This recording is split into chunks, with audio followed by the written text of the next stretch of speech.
Pasensya ko ninyo sa panghitabo, taura magkutangan ay pasensya kasuko. Ang problema sa utok ni grabe ug ni samot, nakahilak si papa na ko'y posa sa kamot.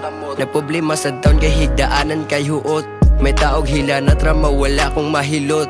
Wala na ko tuyua og pasensya sa tanan, kinabuhi inutang kailangan bayaran. Ang utok nagdala pero ang dughan di ganahan, ato na lang tapuson kay ato namang nasugdan. Wala ko kasabot kung unsa akong buhaton, lami na kay ilaya gimingaw sa kagahapon. Pasaylo ako mama nadala ko sa kalagot, pasaylo ako papa armas na sa akong kamot.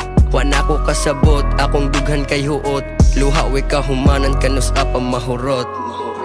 Mapa, sa'yo pa ba? Sa mga sala wala tuyo nilaban ra ko sa kong amiga. Okay ra ko papa, okay ra ka? Si mama karon pa, okay ra ba? Kung mawala ko bag-amping mo ha, ang balaod na butang sa kamot, pagaksa ko ninyo ka ng hugot. Bisag kung saon nimo pakita nilag maayo sa usalang kasayot. Tanaw na nila kay demonyo di ko mubuhat og sa akong katusiya. Way sala, nagmahay ko sa kong gibuhat, nagtulo mga luha. Bayaran nako ang atraso nga ako ang nabuhat, dili pa ni katapusan na pay pamilyang naghuwat. Ayaw mo patakag tabi kung nakuha mo kaila, kahibaw na ang mga tunay kung unsa ko mudala. Ayaw lang mo og kabala, kakayanin ako tanang gabing pagmahay sa nabuhat. Mga ngisi inahat kanos apan ni mahuman, ganahan na mo pahuway kurso kaayo nga mo bangon tagabuntag maglaay. Di ko ganahan mamatay apan ako nakapatay usbon ako akong gisulti pasinsyagid sa tanan. Kinabuhi akong giutang kailangan bayaran, dili ni ako ang istorya apan akong sinuwat